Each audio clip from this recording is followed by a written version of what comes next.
di mana ibadat ini paling kurang kita harus tahu ibadat tingkat awam dan tingkat khawas. Kalau kita tidak dapat melakukan ibadat tingkat khawas, kita lakukan cukup saja ibadat tingkat awam.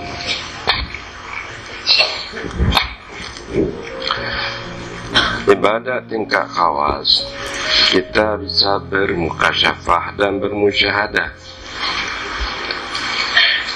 Maknanya bermukasyafah, bermusyahadah ini yaitu kita dapat sampai ke tingkat makam panah dan baka. Artinya cahaya asma dan sifat dan cahaya zat, ajali zat, sehingga kita lupa lainnya, termasuk diri kita, lupa alam semesta karena telah ditutup oleh cahaya asma dan sifat. Sudah tajalli zat, panah selain daripada Allah Subhanahu wa Ta'ala dalam syuhud pandangan kita. Itu adalah ibadat orang tingkat khawas, tingkat khawas dan tingkat khawasul khawas, ya, tingkat tinggi. Jadi bagi kita cukup sekedar ibadat tingkat awam, kalau dapat sampai ke tingkat sana. Kalau tidak, cukup tingkat awam saja. Ibadat tingkat awam, kita dapat melakukan ibadat dengan khusyuk, hadir hati kita kepada Allah Subhanahu wa Ta'ala, khusyuk. Jadi cukup dengan khusyuk aja, hadir hati kepada Allah.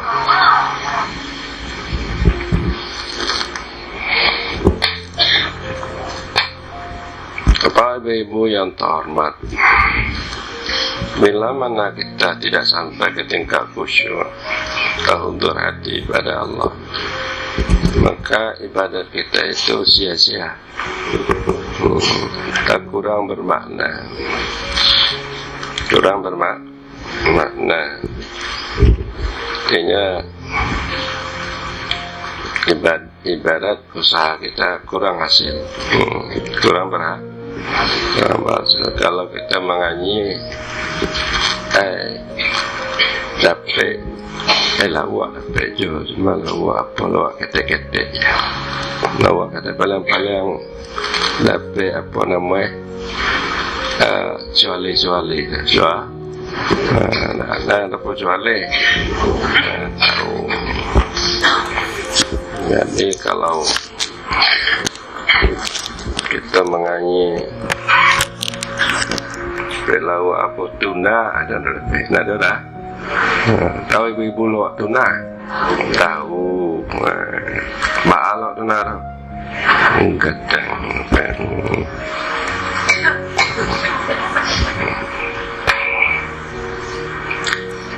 Ada paling kurang, dapat jelas duduk ya ibu ya. Kalau ibarat menganyi, jadi khusyuk. Maka perlu kita ketahui ibadat bagaimana khusyuk. Allah berfirman di dalam Al-Quranul Karim, qad aflahal mu'minun alladzina hum fi salatihim khashi'un. Sungguh menanglah orang yang beriman. Siapa mereka? Orang-orang yang adalah mereka di dalam sembahyang mereka khusyuk. Maka dalam sembahyang mereka, dalam ibadat mereka khusyuk.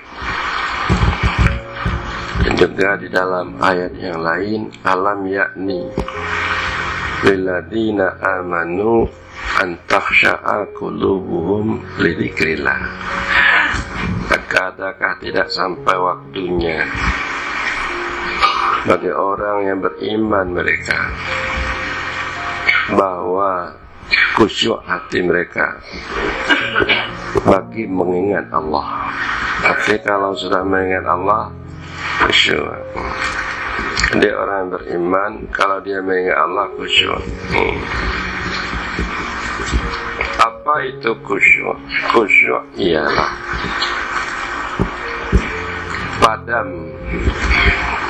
padam gelora tabiat.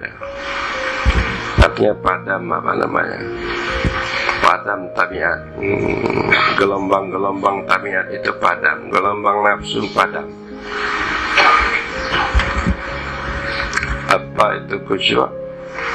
Padam gelombang-gelombang nafsu, gelombang-gelombang tabiat. Dari tabiat ini atau tabiatnya apa? Katakan tabiat. Tabiat sifat-sifat ya, sifat-sifat tubuh ya, sifat-sifat tubuh,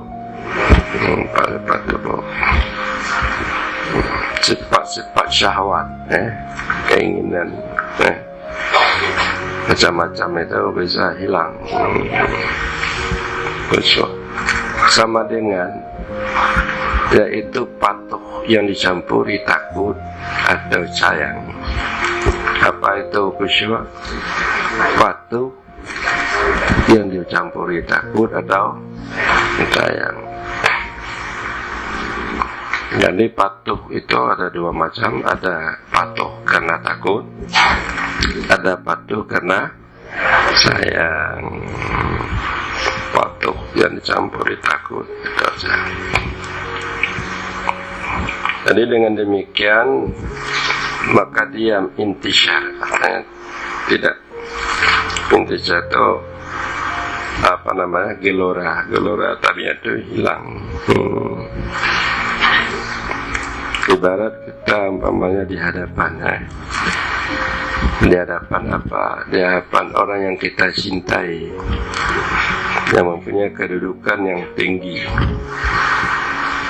atau kepada orang yang kita takuti, di mana dia sanggup sewaktu-waktu untuk menyiksa kita. Kita di hadapan imau baik ibu,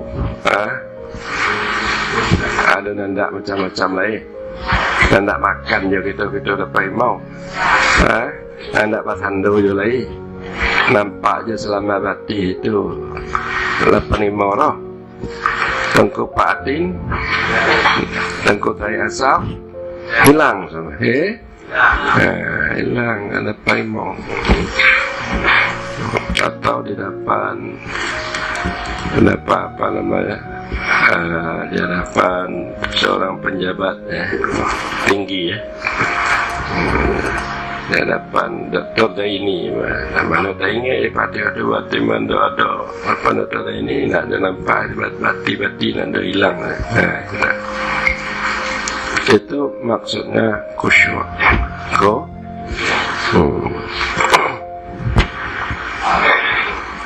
Jadi begitulah kita. Kalau kita beribadah, ibu-ibu, atau kita teringat Allah, ya kan? Kalau kita di hadapan teringat Allah, ya kan? Di hadapan orang yang kita cintai, yang punya kedudukan yang tinggi, atau orang yang kita takuti, sanggup untuk menyiksa kita, pada waktu itu kita tidak teringat lain. Tidak teringatlah. Tidak. Itulah maknanya padam gelombang-gelombang tabiat nafsu itu. Tidak teringat. Itu dikatakan khusyuk. Maka untuk mendapatkan khusyuk ini ada beberapa yang harus kita tahu tingkatan. Pertama adalah kita merasa hina dengan pengertian bahwa ya ta'abud itu hina ya, beribadah ta'abud.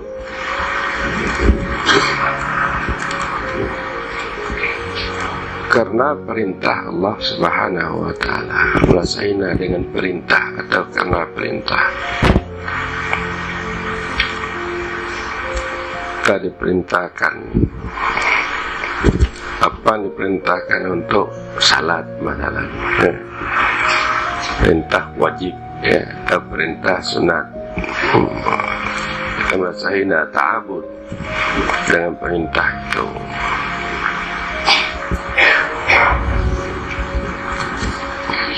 Dan juga kita merasa lemah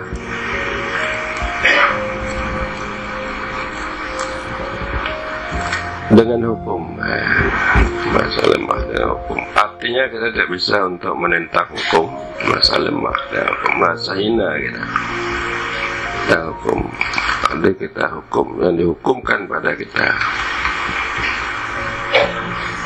dan merasa rendah karena kita di hadapannya Allah.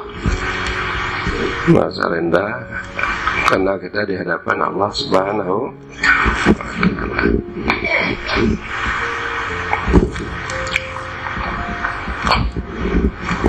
Sesuai dengan apa hadis, anta'budallah ka'annaka tarah wa illam takun tarah fa innahu yarak.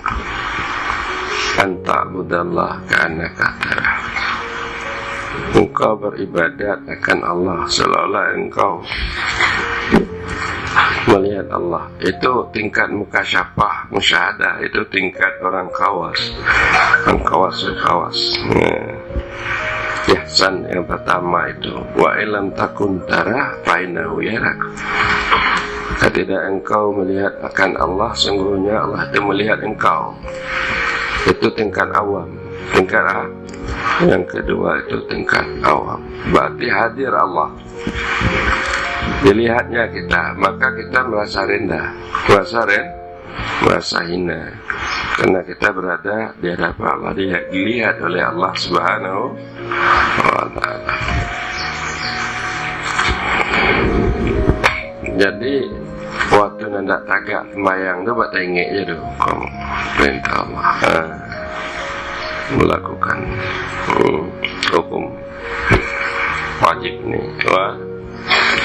dia ada Allah, merasa hina rendah.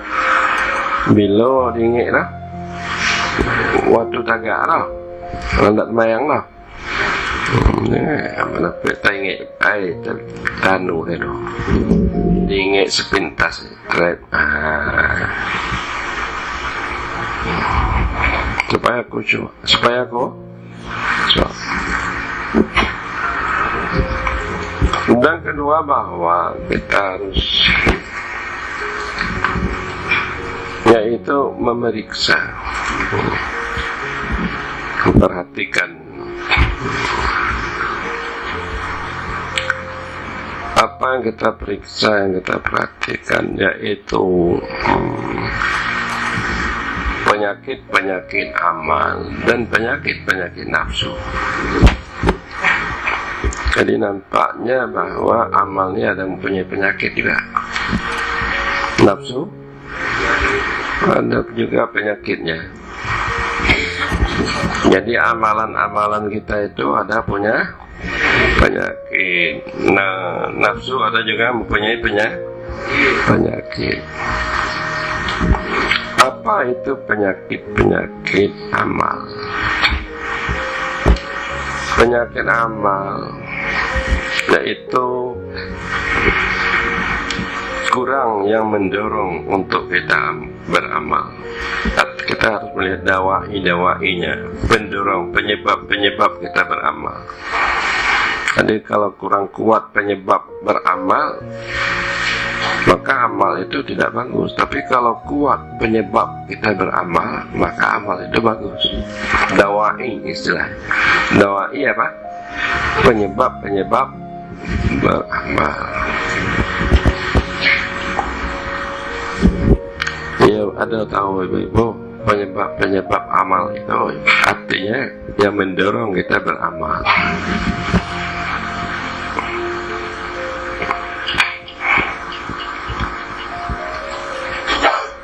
Ibu-ibu ibu-ibu, maaf ibu-ibu ya.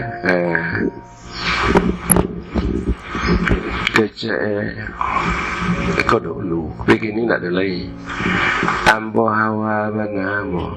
Saya mengatakan itu ibu-ibu kepada siapa ini katakannya? Kepada bapak. Apa hawa buah parawe? Buah para? Buah parawe hawa.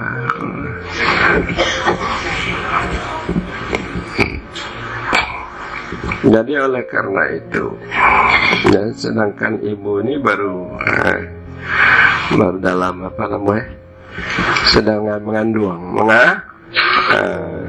datang ke Pak Lungkuang Langkang Macai, Lungkuang Lang, tanyo, pai ka bakau ada apa wira, pai kamu nak ada pai perlu tingkat perlu met kan noten. Jadi mengapa dia begitu sungguh? Karena penyebab amal ini. Mengapa Anda sembahyang? Apa penyebab? Apa yang mendorong Anda salat? Apa penyebab Anda datang suluk? Apa penyebabnya? Kamu datang mau suluk adalah penyebabnya. Ingin supaya sadar. Dibukakan oleh Allah pintu taubat. Pintu taubat. Dibukakan oleh Allah pintu hidayah. Taubat. Dengan demikian supaya saya senang di dalam beribadah pada Allah Subhanahu. Jangan lalai lagi saya dengan dunia ini. Lalai ngumpul kau je berkali, lalai ngumpul politik kau je. Kau je berkali. Kalau ngan dalam. Tapi yang kau je bagus, walaupun politik berkesamu ataupun sawit, sawit yang pulang ke begitu ya, terlihat macam, tapi agaknya mutemnya gemai, aneh-aneh, lalu gemai dulu, luar biasa.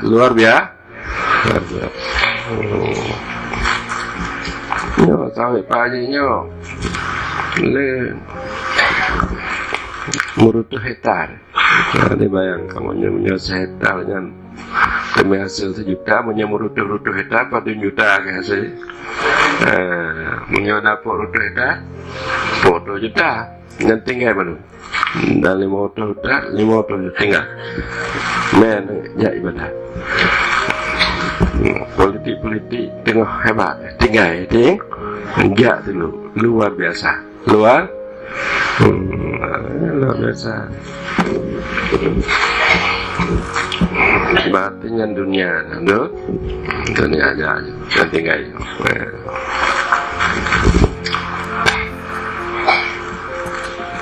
Jadi itu pendorong supaya Allah membukakan pintu taubat, bukakan pintu hidayah. Supaya dengan demikian jangan hidup sia-sia. Karena Allah menciptakan hidup untuk kita beribadah, untuk kita mendekatkan diri kepada Allah Subhanahu, untuk mendapat redanya, untuk mendapat kecintaannya, untuk mendapat ma'rifatnya. Hati kita selalu mendapat sinar cahaya keberadaannya di dalam batin kita. Kayak itu, yang lain tidak ada menurut kami. Pendorong. Jadi amal itu kita lihat penyebab. Apa yang menyebab amal? Tapi kalau menyebab amal mau nak pahit dulu supaya mau dapat kepakan yang laju-laju, itu ada kamera, ada kah? Si banyak teh kepakan yang jadi tintu duit ke awak bebas lanjut dibayar di anak awak pahit dulu. Tenang, istirahat, meninggalkan kerja di rumah, kesibukan, itu tidak pendorong. Dan yang kedua juga kita harus periksa, yaitu syarat-syarat beramal. Syarat-syarat beramal. Apa syarat-syarat untuk beramal? Syarat beramal,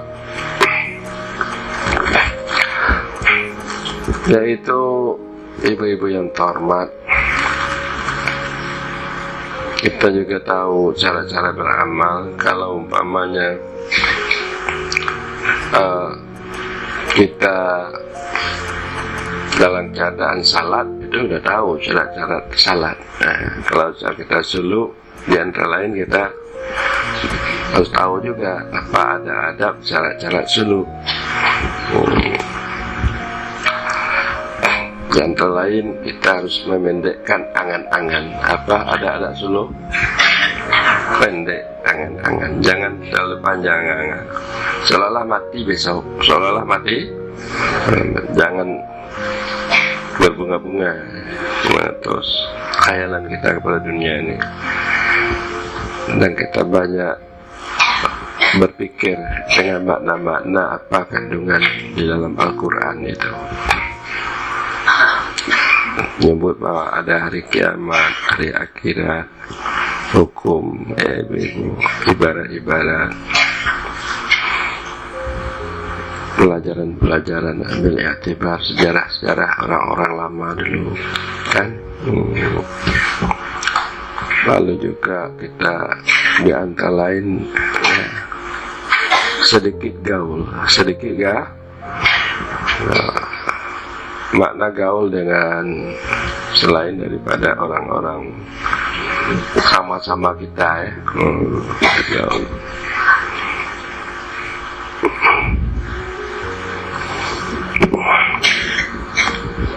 Jadi tidak boleh kita berangan-angan, angan-angan duniawi.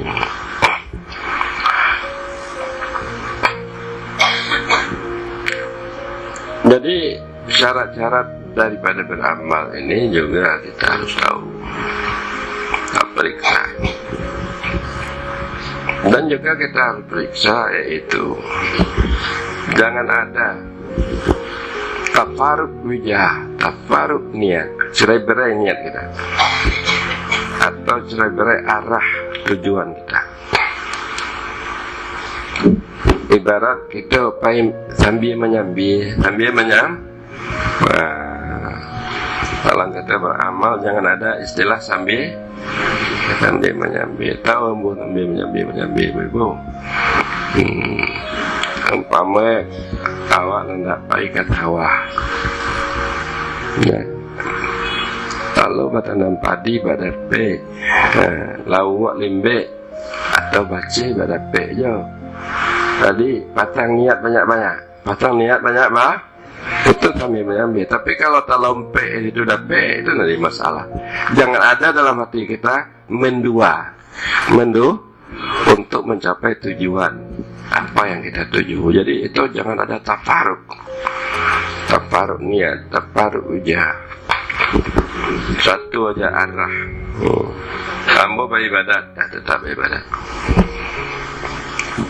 Ibu-ibu yang terhormat, mau dilayani, tidak dilayani, mau ramah, mau nak ada ramah, bukan pedulian, mau nak ada pedulian, tidak ada. Dan jangan juga ini adalah penyakit-penyakit daripada pengamalan. Apa penyakit pengamalan tadi? Yang pertama penyebab. Kita tahu penyebab. Kalau penyebabnya kurang, maka amalan itu kurang. Syarat. Dan ketiga, jangan ada tafaruk, artinya mendua niat, mendua niat, arah niat. Dan ketiga, yang keempat, bahwa amal kita ini jangan dimasuki oleh ria dan ujub. Oleh ujub dari ria. Tadi kalau pengamalan kita, suluk kita, bayang kita dimasuki oleh ujub dari ria. Makna ujub ini merasa bangga nafsu kita dengan amalan kita. itu ujub, merasa bangga, nafsu kita dengan amalan kita ujub.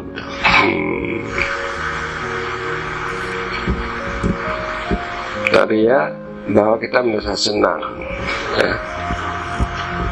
Manis pandangan orang lain dengan sebab pengamalan kita. Itu apa? Ria. Jadi nampaknya tidak boleh ada keringan ibadah itu karena nafsu dan karena orang. Ibadah itu semata-mata karena Allah Subhanahu wa Ta'ala aja. Ikhlas.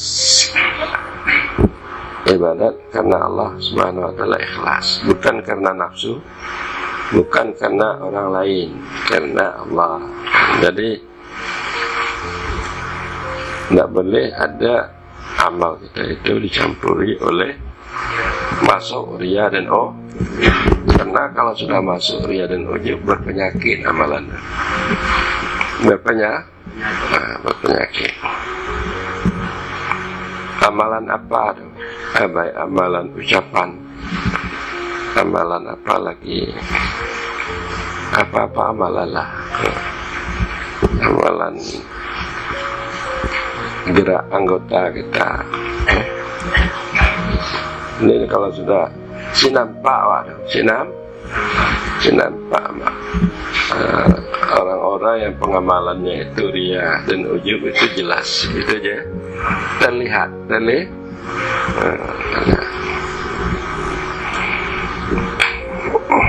Tapi orang tidak ada sahu, tidak ada lagi itu, ya. Tidak ada lagi, hilang, tidak ada ujub daria.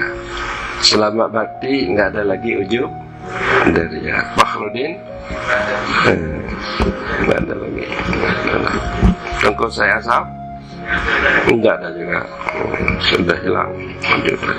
Yang ada ujub daria kecil adenan, kecil Sanusi dah ada, ya. Jadi orang ini sudah tinggi makam dia deh, kalah dengan kecil adenan. Ini sembahyang duha datuk dulu. 80 tahun cik sembahyang duha. Lah 5 tahun. Kaya kalah kan. Lah 5 tahun. Awak baru pagi. Baru pagi. Lawan 5 tahun sembahyang lah tu.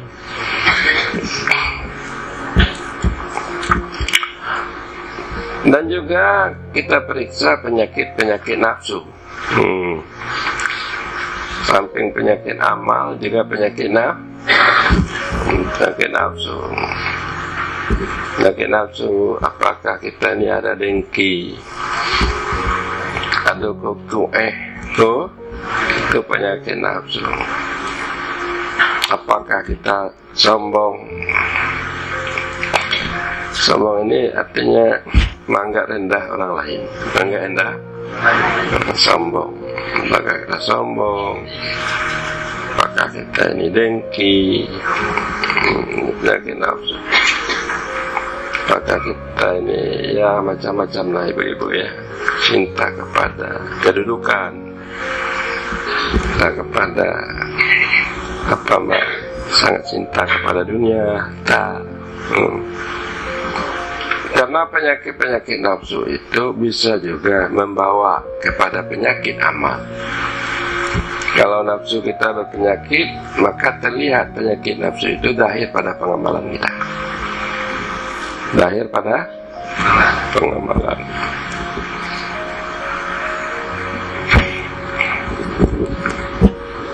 Dan juga kita harus dapat melihat kelebihan-kelebihan orang, melupakan kelebihan-kelebihan kita. Dapat melihat kelebihan-kelebihan, melupakan kelebihan kita. Dan menyempurnakan hak-hak orang, meninggalkan hak-hak kita. Menyempurnakan hak-hak orang, meninggalkan hak-hak kita. Tadi mbak maulah gitu, ibu-ibu Kalau makan tu mak mau je lah gitu, menunjuk anak lama-lama tiki tu kayak kawan kan, awak mana hak awak je tu kan, tapi awak anu-anu aja, awak tahan-tahan. Umpama baik dalam segi makanan, dalam segi kehormatan, ya kan, dalam segi gaul kita. Jadi itu maknanya tahu. Dan khusyuk, dan juga kita harus periksa apakah kita ini terasa dari kita, apa terasa hembusan,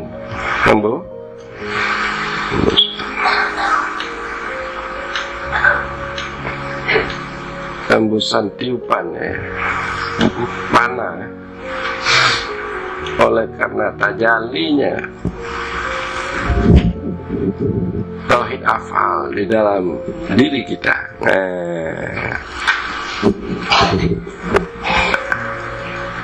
Ada makna tahu apa ibu-ibu tajali tauhid afal. Maknanya begini, awak kau ibu-ibu yang terhormat, kalau lah sampai dakik mana dengan Allah doa, kalau lagu robot apa? Kalau dakik mana dengan Allah, lagu robot. Makna robot, ada orang yang menggerakkan maka bergerak. Gerak itu digerakkan, gerak itu digerak. Jadi panah perbuatan kita kepada perbuatan Allah. Jadi yang memperbuat itu Allah, tidak kita. Jadi terasa itu, maka itu halus. Bekasnya itu halus di dalam diri kita. Jadi kalau lah ada anda kok Allah ada terasa gerak robot, gerak roh. Berarti bukan anda, Allah. Itu penyebab juga bisa khusyuk.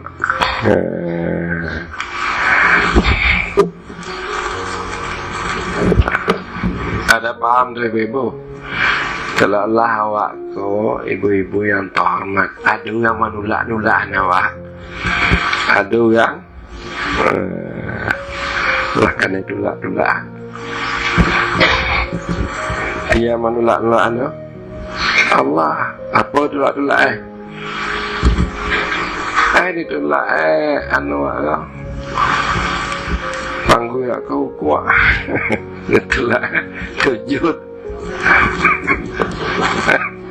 Ya ibu, kau indah bu ditolak badan bu bagole ibu tidur lah tenang. Tahu, itu nak tu malaikat enggak tu setan. Itu dari Allah juga, dari tapi itu setan Allah.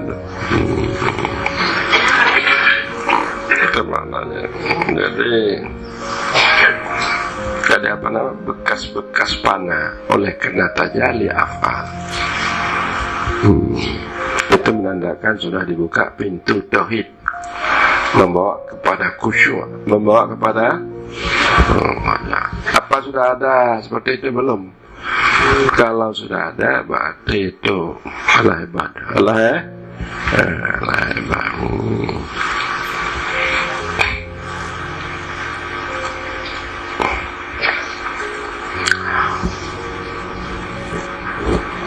Dan kemudian juga orang khusyuk ini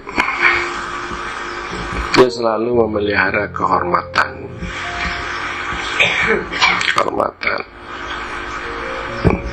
Di waktu disingkapkan oleh Allah, maka rahasia-rahasia di dalam batinnya, rahasia-rahasia Allah itu, rahasia-rahasia, maka dia itu menghindari daripada syatahat dan idlal. Jadi tidak dia sampai itu berbicara yang di luar akal. Jadi berbicara yang di luar akal, yang di luar ilmu dikatakan syatahat. Dia tidak membicarakan pembicaraan yang di luar akal, keluar ilmu, dan bermain-main. Tahu Anda membicarakan yang di luar akal ilmu? Saya mengatakan, saya di sini. Nah, saya di mana? Tapi saya ada di mana-mana. Tapi saya ada di mana-mana. Itu kan di luar akal. Tapi saya ada di mana Aceh. Tapi saya di sini. Saya mengatakan saya ada di mana Aceh. Saya juga ada di Manado sana. Di mana? Saya ada juga di Malaysia sana. Jadi kan di luar akal, di luar mana ada. Itu syatahat. Jadi walaupun itu sebenarnya sebenar, tapi bagi Anda menerima mempertimbangkan akalnya itu tidak ada, tidak. Kalau sudah dibuka karena jadi kalau dia bicara sampai mendekat seperti itu orang itu tidak khusyuk, tidak khusyuk. Dia harus memelihara kehormatan pada ketika mukasyafah itu. Dan juga dia harus menyembunyikan waktu daripada dilihat orang. Waktu yang dimaksud ialah anwar waridat, cahaya-cahaya yang datang dalam batinnya, cahaya asma dan sifat.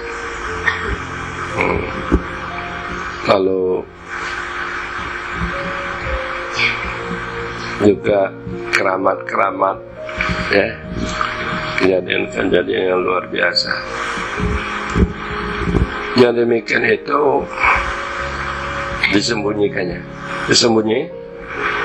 tidak dikata-katakannya. Jadi kalau disebut-sebut itu tidak khusyuk, ternafi khusyuk. Dan juga dia meninggalkan tempat-tempat yang manis, pandangan makhluk pada itu tempat. Meninggalkan tempat-tempat yang manis, pandangan makhluk pada itu tempat. Dan kadang-kadang contohnya tawajuh di mata jadi ke di belakang, jadi di muka je. Muka jadi temayang betul je, walaupun sah penama lebih bagus. Tidaklah mesti, artinya tidak itu menjadi pokok utama. Tidak menjadi pokok. Betul jadi dua makan kandui. Diku jadi di kapalo jadi jauh. Diku belakang pintu. Nak ada mesti buat dapat mana di muka. Ada mesti dapat.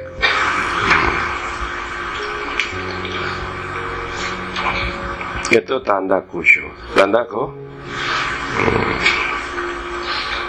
Kalau lali tulak-tulak orang ke muka, salah. Kau nak belakang dia. Dan dia tidak melihat satu kelebihan pada dirinya oleh karena amalnya atau ilmunya, dan juga kelebihan pada orang, atau dia berhak untuk dilebihkan. Tidak, dia hanya melihat lebih itu adalah bagi Allah Subhanahu wa ta'ala. Yang lebih itu Allah. Jadi bila mana ada seperti itu ibu-ibu sekalian,